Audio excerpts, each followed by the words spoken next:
ভাই, আপনারা কি জান্নাত থেকে পালিয়ে আসা এই চুলখাড়া ঠোঁটে লিপস্টিক দেওয়া ভাইটিকে চিনতে পেরেছেন? উনি হচ্ছেন আমাদের দেশের প্রেমিক পুরুষ টিকটকার। কি কমেন্ট করছে? ওই আন্টির ছেলে। তুমি এত কিউট কেন?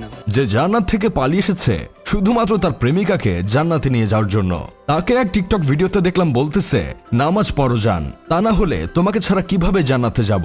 এই আলট্রা মডার্ন স্মার্ট ঠোঁট লাল করা টিকটকার ভাইটি জান কোথায় আছো? প্লিজ নামাজ পড়া শুরু করো, তা না হলে আমাদের এমন স্মার্ট হাসিওয়ালা ভিডিও আরো দেখতে হবে। তার চেয়ে বরং তুমি নামাজ পড়া শুরু করে সাথে হারাম রিলেশনশিপ চালিয়ে যাও, তাহলেই তোমরা চেলচালাইয়া জান্নাতে চলে যেতে পারবা। ভাইটি চুলের কাটিংটা দেখেছেন? তার চুলের কাটিং ও হাসি দেখলেই তো মেয়েরা পাগল হয়ে যাবে। এখন আবার অনেক আনস্মার্ট ভাইয়েরা এসে বলবে তাকে কোনোভাবে স্বাভাবিক মনে হচ্ছে না, জরুরি ভিত্তিতে তাকে ডাক্তার দেখানো উচিত। দেখেন ভাই, এটাই হচ্ছে টিকটক অ্যাপসের স্মার্টনেস। তাছাড়া কিছু মেয়েদের উইকনেসও বটে। সো শুধু শুধু তাকে যা তা বলে গালাগালি করে রমজান মাসে রোজা হালকা করবেন না। তবে নামাজ পড়ো যান, তোমাকে ছাড়া কিভাবে জান্নাতে যাব, এই ডায়লগটা আমাদের দেশের আরেক টিকটকার হুজুর আবিষ্কার করছিল, কিন্তু তার দেওয়া ডায়লগটি ভাইরাল করেছে পাখির বাসাওয়ালা চুলের স্মার্ট ভাইটি। ডায়লগ আবিষ্কার করলো একজন, কিন্তু গালি খাচ্ছে আরেকজন। এটা নিয়ে আবার ডায়লগের আসল কর্ণধার মজা পাচ্ছে, ভিডিও বানাচ্ছে, হাসতেছে। মজার বিষয় হলো হুজুর টিকটকার আর ঠোঁট লাল করা স্মার্ট ভাইটির হাসিও সেম সেম।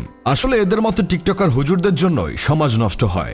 আমাদের আল্ট্রা মডার্ন স্মার্ট ভাইটিকে দেখলাম আবার বলতেছে, লজ্জা পেও না, প্রপোজ করে ফেলো। রমজান মাসে আবার আমি কাউকে ফেরত দিতে পারি না।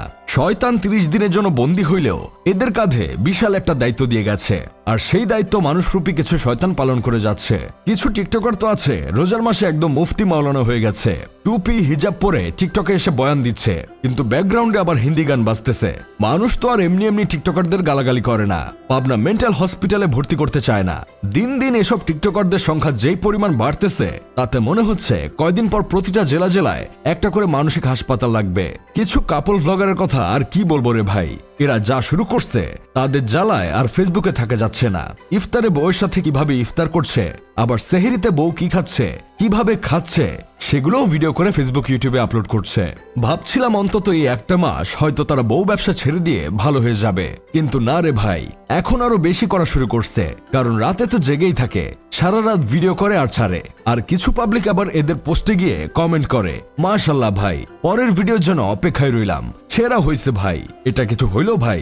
আসলে কি এদের খেয়ে দিয়ে কোনো কাজ নেই নাকি? আবার যারা অবিবাহিত আছে তারাও এসব থেকে পিছিয়ে নাই।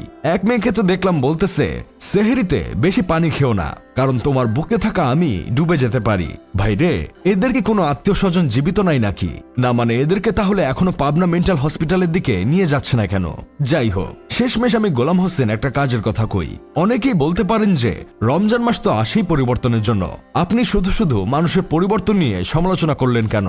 দেখেন ভাই, এই মাস আসেই পরিবর্তনের জন্য, কিন্তু যাদের এসব পরিবর্তন নিয়ে কথা বললাম, এদের এসব কর্মকাণ্ডকে আসলে পরিবর্তন বলে না, এগুলোকে বলে ভণ্ডামি।